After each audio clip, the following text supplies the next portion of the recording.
जय नेपाल। यो 13 नम्बर वडा टाढीको 13 number रत्नगरको 13 number वडा। यो पञ्चकन्या माधवपुर झिरौना यो सबै मिलाएर यो 13 नम्बर वडा बन्या छ। पहिले 13 नम्बर 4 नम्बर कति कति हो मलाई जम्मै चाहिँ नि कण्ठ छैन यो नम्बरहरू, तर म यी गाउँहरू चाहिँ बुझ्छु। म यी ठाउँहरू र यी चाहिँ नि गमडा गल्छाहरू मलाई सबै थाहा छ। र यहाँ सबभन्दा पहिले 2025 सालमा यो ठाउँमा प्रजातान्त्रिक समाजवादको बीजारोपण गर्दा को मलाई अलिकति थोरै याद आउँछ। प्रमोद पौडेल, अब चाहिँ मेघनाथ पौडेल, त्रिलोचन पौडेल र यस्तै 4-5 जना 5-6 जना 7 जना यहाँका शिक्षक साथीहरू जयमङ्गलाका, अनि यतातिरका अलिकति सामाजिक मान्छेहरू, कहिलेकाहीँ हाम्रो तेजु बाजे पनि यो अलिकति काङ्ग्रेसको यो क्षेत्रमा यो सूत्रपात, यो प्रजातान्त्रिक समाजवादी युवक दल बनाएर हामीले यहाँ सुरुवात गरेको मलाई आज याद आइरहेको छ। म त्यसै भएर यो आफ्नै वडा भएको कारणले मलाई यहाँ हाम्रो दवाडीजीले धेरै जोड गर्नुभयो, त्यसलाई मैले अस्वीकार गर्न सकिनँ, इन्कार गर्न सकिनँ। र यद्यपि धेरै अरू कार्यक्रमहरू थिए, व्यस्त कार्यक्रमहरू, तर ती सबै कार्यक्रमहरूलाई छुट्याएर म आज यो आफ्नो वडामा चाहिँ तपाईँहरूको बिचमा उपस्थित भएको छु। र यो सभाका सभापतिजी, नेपाली काङ्ग्रेसका केन्द्रीय सदस्यजी, नेपाली काङ्ग्रेसका सभापति र पूर्व सभापतिजीहरू, नेपाली काङ्ग्रेसका चितवनका अन्य सशक्त नेता साथीहरू, अब यहाँ टेकप्रसादजीदेखि लिएर सबै साथीहरूलाई यहाँ बोल्नै नदिएर मैले बोलेर जानु पर्यो। म यसको लागि पनि क्षमा चाहन्छु, मलाई चाहिँ क्षमा गर्नुहोला। मैले वास्तवमा वडाको कार्यक्रम एकैछिन आएर भने शुभकामना दिएर जानुहोस् भनेर बोलाउनु हुन्छ के अरे, अनि दिनभरि कति दिनसम्म तैँले बस्नै पर्छ भनेर पनि, अब ट्रेनको टिकट किन ल्याएको भनेर पनि मैले कसरी जवाफ दिने, मलाई गाह्रो छ र जवाफ दिन गाह्रो छ। कतिपय कुराको जवाफ दिन सकिँदैन। अब यो आजको अवस्था, आज हामी पार्टीको महाधिवेशनमा छौँ, पार्टीभित्र प्रतिस्पर्धा छ, पार्टीभित्र अब मूल्याङ्कनको घडी छ। यो कसले के क्रियाकलाप गर्यो, कसले के चरित्रको प्रदर्शन गर्यो, कसले कस्तो इमेज जनताको अगाडि देखायो, यो सबैको मूल्याङ्कन अहिले गर्ने बेला हो। पार्टीको महाधिवेशन भनेको यो ढाकछोप गर्ने बेला होइन। यो यताउता गरेर चाहिँ यहाँ चाहिँ कन्फ्युजन क्रिएट गर्ने बेला पनि होइन। यो पार्टी फेरि पनि कन्फ्युजनमा रह्यो भने, फेरि पनि ढाकछोपमै गयो भने, फेरि पनि सबै राम्रै मात्रै भनेर चाहिँ नि एकै ठाउँमा सबैलाई मिसायो भने, गु र गोबरको पहिचान भएन भने फेरि पार्टी त त्यस्तै हुन्छ जस्तो अस्ति भयो, जस्तो 13औं महाधिवेशनपछि भयो। मैले भन्नै पर्छ, 13औं महाधिवेशनको गल्ती काङ्ग्रेसले भोगिरहेको छ र काङ्ग्रेसले भोगिरहेको छ र कति भोग्न पर्ने हो। यो चाहिँ देशमा कम्युनिस्टसँग लड्न पर्ने काङ्ग्रेस, वास्तवमा कम्युनिस्ट भनेको यो दुनियाँमा लोप हुँदै गइरहेको तत्त्व हो।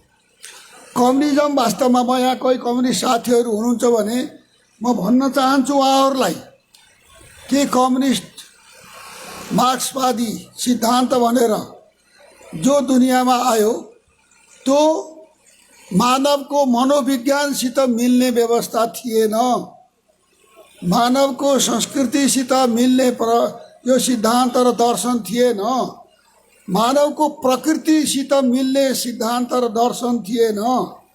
यो नेचर, यो प्रकृति, यो जुन चाहिँ छ स्वाभाविक कुरा, त्योभन्दा भिन्नै जबरजस्ती एउटा अस्वाभाविक एउटा चाहिँ तर्कबाट ठेलिएर, जबरजस्ती तर्कहरूबाट ठेलेर एउटा विचारलाई अगाडि ल्याइएको थियो। जो मानव स्वभावसँग मिल्दैन, जो मानवको मनोविज्ञानसँग मिल्दैन, जो वैज्ञानिक छैन, त्यसलाई वैज्ञानिक व्यवस्था भनेर नामाकरण गरिएको छ। त्यस्तो किसिमको व्यवस्थाले यो देशमा शब्द जालबाट, शाब्दिक प्रपञ्चबाट मानिसहरूलाई क्षणिक रूपमा भुलाउने कुराहरूबाट यो समाजलाई यति ठुलो अन्योलमा पुर्यायो र यति ठुलो भ्रमको शिकार हाम्रो समाज बन्यो। कति नै यसले स्वर्गमा पुर्याउँछ। कम्युनिस्टको राज्य आएपछि नेपाल स्वर्ग हुन्छ। कम्युनिस्टको राज्य आएपछि सबै सम्मै हुन्छ, सबै समान हुन्छन्, सबै सम्मान हुन्छन्, सारा राष्ट्रियता प्रखर भएर आउँछ। नेपाल आफैमा चाहिँ एउटा उदीयमान शक्ति भएर उठ्छ। यो सबै कुराहरू भए, तर प्रयोग गरेर देखियो र कम्युनिस्टले बहुमत ल्याएर मात्रै होइन, झन्डै 2/3 बहुमत ल्याएर चाहे अनुसारको ऐन कानुन बनाउने, संविधान समेत संशोधन गर्ने हैसियत दिएर जनताले पठाए। 5 वर्ष शासन गर, नेपालको कायाकल्प गर, काँचुली फेर्देऊ नेपाललाई, समानतामा लगिदेऊ नेपाललाई, सबै सम्म बनाइदेऊ नेपालमा, प्रगति र समृद्धिको शिखरमा पुर्याइदेऊ नेपाललाई। नेपाली जनताले त्यो अपेक्षा गरेर कम्युनिस्टलाई यत्रो ठुलो बहुमत दिए। तर वास्तवमा कम्युनिस्ट भन्ने एउटा भ्रम थियो। कम्युनिस्ट नारा एउटा मिथ्या थियो, एउटा असत्य थियो र यो अन्धकारै थियो। त्यो असत्य र अन्धकारको पर्दाफास भएको छ र त्यसले 5 वर्ष सत्ता चलाएर देशमा केही गरेर देखाउन सकेन। अब कम्युनिस्टका कुरा अब मान्छेले पत्याउने दिन सकिए। नेपालमा कम्युनिस्टका दिन पत्याउने दिन छैनन्। अब कसको दिन पत्याउने, कसका कुरा पत्याउने जनताले आज प्रश्न छ। हिजो यो मुलुकमा केही पर्दाखेरिमा हामीहरू भन्थ्यौँ, मानिसहरू भन्थे राजा छ, राजसत्ता, राज संस्था। त्यो राज संस्थाले पनि गर्नु उपद्रो गरेर आफ्नो बाटो आफै ओह्रालो लगायो। त्यो राज संस्था पनि गयो। अब बाँकी को त? बाँकी यिनै राजनीतिक दलहरू नै हो। जनताको आशा र भरोसाको केन्द्र भनेको को त भन्दा पोलिटिकल पार्टीहरू नै हुन्। पोलिटिकल पार्टीहरूको कुरा गर्दा हिजो पञ्चायतका अवशेषका पार्टीहरू अब ती त्यसै अफाव सिद्ध भएर किनारा लाग्दै गइ नै सकेका छन्। मधेसमा नारा दिएर मधेसी जनताको मुक्तिको नारा दिएका पार्टीहरू, तिनीहरूको मधेसी मुक्तिको नारा, मधेसी जनताको नारा, मधेसको पक्षमा उचालिएका कुराहरू केवल मन्त्रीको भागभण्डा बाहेक अरू केही रहन्छ भन्ने कुरामा त्यो सिद्ध भएर ती पार्टी पनि अब लोभतिर जाँदैछन्। बाँकी रहेको सत्य काङ्ग्रेस नै हो, बाँकी रहेको पार्टी काङ्ग्रेस नै हो र लोकतन्त्र सत्य हो आजको। र लोकतन्त्रको पक्षमा जसले जीवन दिन्छ त्यो सत्य हो। र आज नेपालमा 2007 सालदेखि लोकतन्त्रको लागि लडेको नेपाली काङ्ग्रेस र वास्तवमा म एउटा प्रश्न मनमा सधैँ गर्छु। मैले बिहान मकवानपुरमा पनि साथीहरूको अगाडि राखेँ। मेरो मनमा प्रश्न उठ्छ, काङ्ग्रेसको सिद्धान्त राष्ट्रियता, प्रजातन्त्र, समाजवाद, योभन्दा राम्रो अर्को सिद्धान्त के छ दुनियाँमा? काङ्ग्रेसको इतिहास, बिपी कोइरालाको विचार शक्ति र काङ्ग्रेसले राणासँग लडेको सङ्घर्षको इतिहास, काङ्ग्रेसले पञ्चायतसँग लडेको इतिहास, काङ्ग्रेसले कम्युनिस्टसँग लडेको इतिहास, आतङ्क र हिंसासँग लडेको इतिहास, शान्तिको लागि लडेको इतिहास, यत्रो इतिहास काङ्ग्रेसको पक्षमा छ, यत्रो सिद्धान्त काङ्ग्रेसको पक्षमा छ, यत्रो आदर्श काङ्ग्रेसको पक्षमा छ र अहिलेको युगको एउटा युगीन सत्य काङ्ग्रेसको पक्षमा छ। तर कांग्रेस किन बहुसंख्यक जनताको आकर्षणको केन्द्र बन्न सकेको छैन? किन 30% जनमतमा मात्रै कांग्रेस खुम्चिन परेको छ? किन 75-80% जनता कांग्रेसको पक्षमा किन भएनन्? यो प्रश्न मेरो मनमा उठिराख्छ। यो प्रश्न मेरो मनमा उठिराख्दा सिद्धान्त राम्रो हुँदैमा, सङ्घर्षको इतिहास हुँदैमा, नेताको ऐतिहासिकता हुँदैमा जनताले चाहिँ नि सबै कुरा आँखा चिम्लेर पत्याउँछन् भन्ने कुरा होइन। यो सिद्धान्तका अनुयायीहरू, यो सिद्धान्तको लागि हामी अग्रसर भएर अगाडि हिँड्ने पार्टीका अग्रज व्यक्तित्वहरू, पार्टीको नेतृत्व र पार्टीका नेता कार्यकर्ताहरू, तिनको आचरण के छ? तिनको आचरण त्यो सिद्धान्त अनुसार छ कि छैन? तिनको व्यवहार त्यो सिद्धान्त अनुसार भयो कि भएन? तिनले क्रियाकलाप त्यस्तो गरे कि गरेनन्? आजको जमानामा जनताले खुलेर, प्रष्ट आँखा खोलेर जनताले हेर्छ, मूल्याङ्कन गर्छ, समीक्षा गर्छ, अनि त्यसपछि जति हैसियत हो त्यो हैसियतमा राख्छ। हामीलाई यो हैसियतमा राखेको कुराले हाम्रो मनमा प्रश्न उठ्ने कि नउठ्ने, हाम्रो मनमा इख पैदा हुने कि नहुने, हामी किन यो हैसियतमा राखियौँ? आज गएको निर्वाचनमा हामी त्यो अवस्थामा किन पुर्याइयौँ?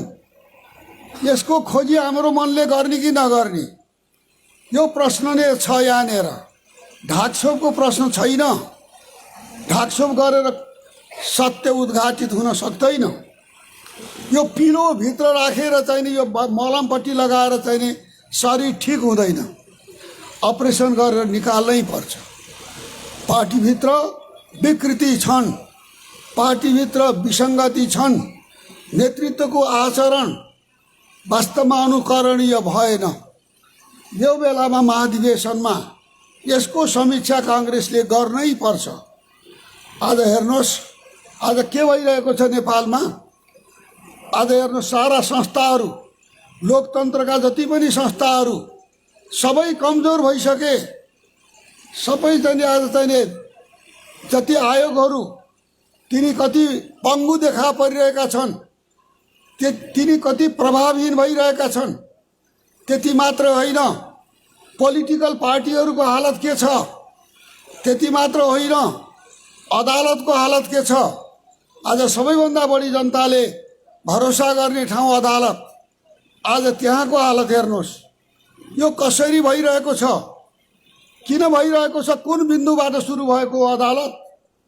के अदालतमा संवैधानिक आयोग, संवैधानिक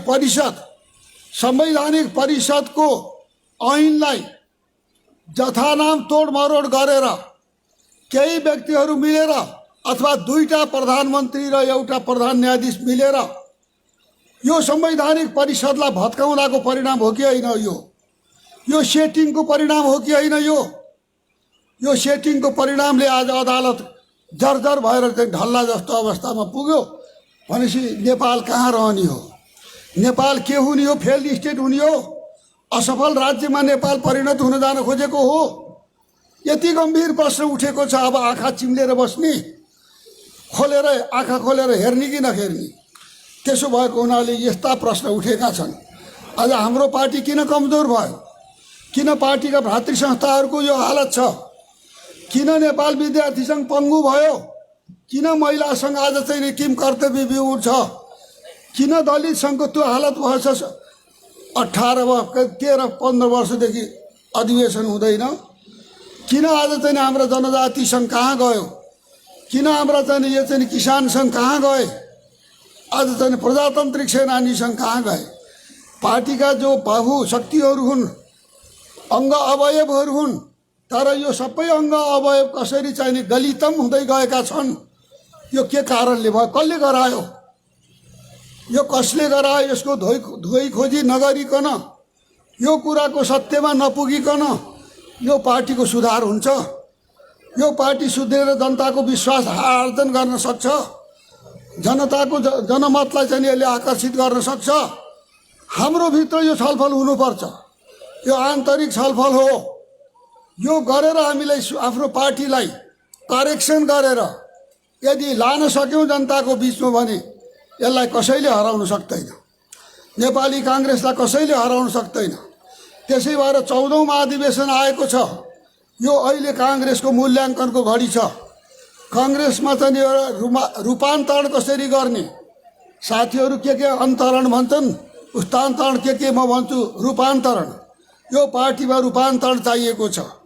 अहिले भन्नुभयो बद्रीजीले यो भ्रष्टाचारबाट मुक्त हुने कि नहुने काङ्ग्रेसको नेतृत्वलाई लागेको भ्रष्टाचारको कलङ्कलाबाट यसलाई धोएर पखालेर काङ्ग्रेस सभा हुने कि नहुने, काङ्ग्रेसले उज्यालो छवि लिएर जनताको बिचमा प्रस्तुत हुने कि नहुने, काङ्ग्रेसले उच्च मनोबल र नैतिक शक्तिको साथमा विपक्षीसँग सामना गर्ने हैसियत राख्ने कि नराख्ने, काङ्ग्रेसले ढाकछोप गरेर चाहिँ अनि त्यहाँबाट बोल माछा मुखभरि पानी। आज काङ्ग्रेसलाई के भइरहेको छ? बोल माछा मुखभरि पानी, जवाफ दिने ठाउँ नपाउने हामी जनताको बिचमा उभिएर बोल्दाखेरिमा त पनि त त्यस्तै हो, तैँले पनि त्यही गरिस् भनेर फेरि एमाले भन्दा केपिओलीकै बाटो त किन अपनाइस् भनेर भन्दा के जवाफ दिने? यो प्रश्नहरू छ। त्यसो भएको हुनाले पार्टीमा एकता चाहिन्छ।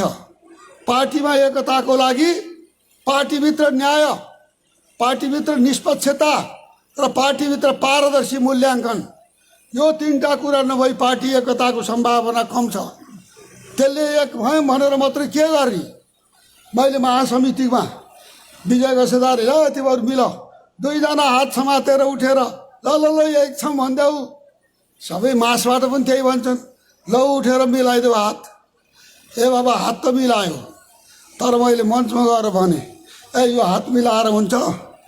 यो हात मिलाएर मैले उहाँ किसुनजी र गिर्जाओले पोखरामा हात मिलाएर लौ एकता भनेर चाहिँ ताली गरेर बजाउँदा त्यही बेलामा मैले भनेको थिएँ यहाँ हात मिलाएर चाहिँ एकताको प्रदर्शन गऱ्यौँ भन्ने, तर फेरि भोलि जहाँको त्यही काठमाडौँ पुगेपछि त्यही हालत हुने के अर्थ भयो यो हात मिलाएको? मैले किसुनजी र गिर्जाओलाई भनेको थिएँ, मैले त्यो सम्झना छ मलाई।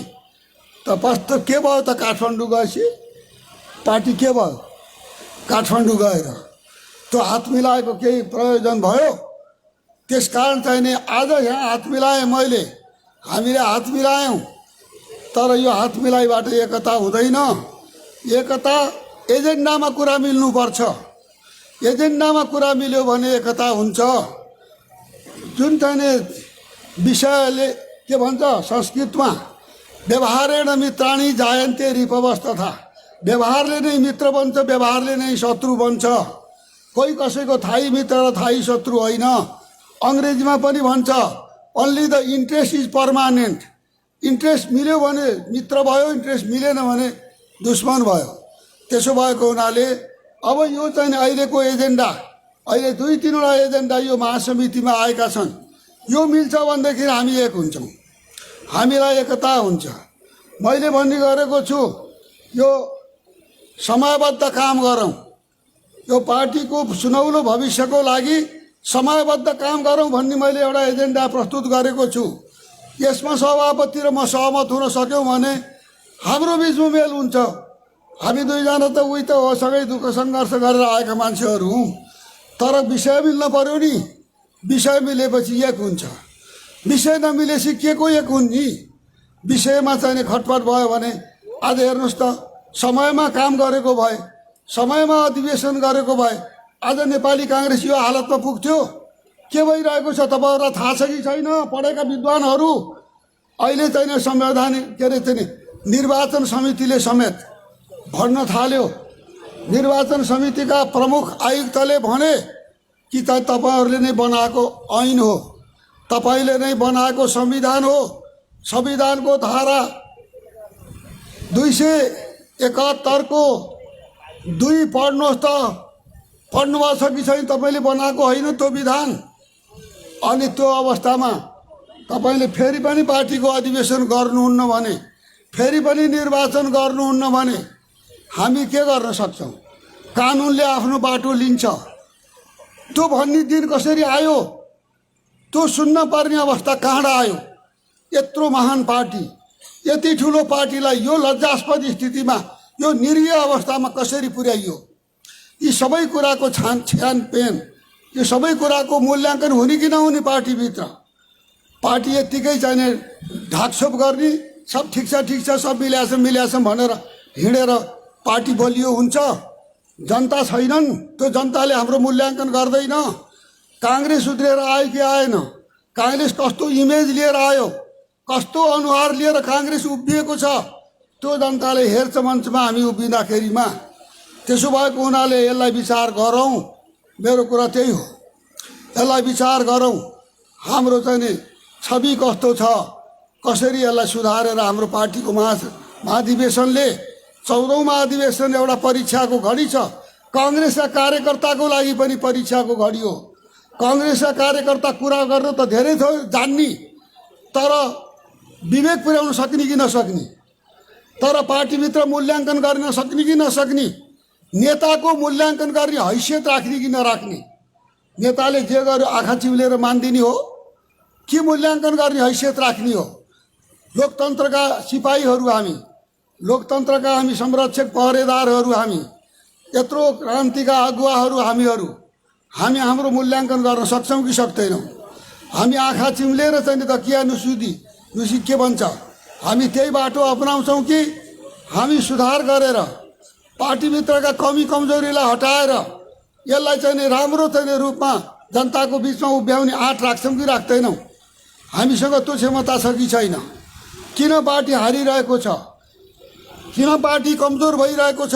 यी सबै कुराहरूलाई चाहिँ मूल्याङ्कन गरेर पार्टीलाई ठिक ढङ्गले चलाउने किसिमले अब हामी नयाँ म्यान्डेट दिन सक्छ कि सक्दैन? 14औं महाधिवेशनले काङ्ग्रेसलाई कता लान्छ, त्यो निर्णयको कुरा छ यहाँ। अहिले भविष्यमा हाम्रो काङ्ग्रेस कस्तो बनाउन चाहन्छौँ, काङ्ग्रेसलाई रूपान्तरण गर्न हामी तयार छौँ कि छैनौँ?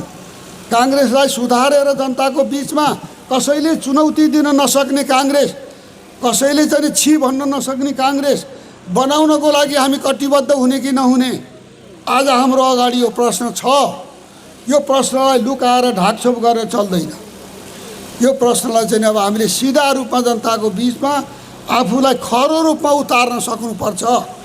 र भोलि मैदानमा जाँदा जनताले तुलना गर्छन् केपी ओली र हाम्रो नेताहरूको, होइन, अब चाहिँ अरू नेताहरूको, प्रचण्डको अथवा उसको हरेकको मूल्याङ्कन गर्दा जनताले कसरी पृथक पाउने काङ्ग्रेसको नेतृत्वलाई, कसरी त्योभन्दा अलग रूपमा पाउने काङ्ग्रेसको नेतृत्वलाई, त्योभन्दा अझ चाहिँ विश्वसनीय कसरी पाउने जनताले? आज यत्रो चाहिँ विकृतिहरू, आज यत्र काण्डहरूले हामीलाई लखेटिरहेका छन्। यसबाट हामी मुक्त हुने कि नहुने? त्यसो भएको हुनाले आज काङ्ग्रेसलाई सुधार्ने बेला छ। काङ्ग्रेसलाई चाहिँ एउटा नयाँ जीवन दिने बेला छ। काङ्ग्रेसमा रूपान्तरण गर्ने बेला छ।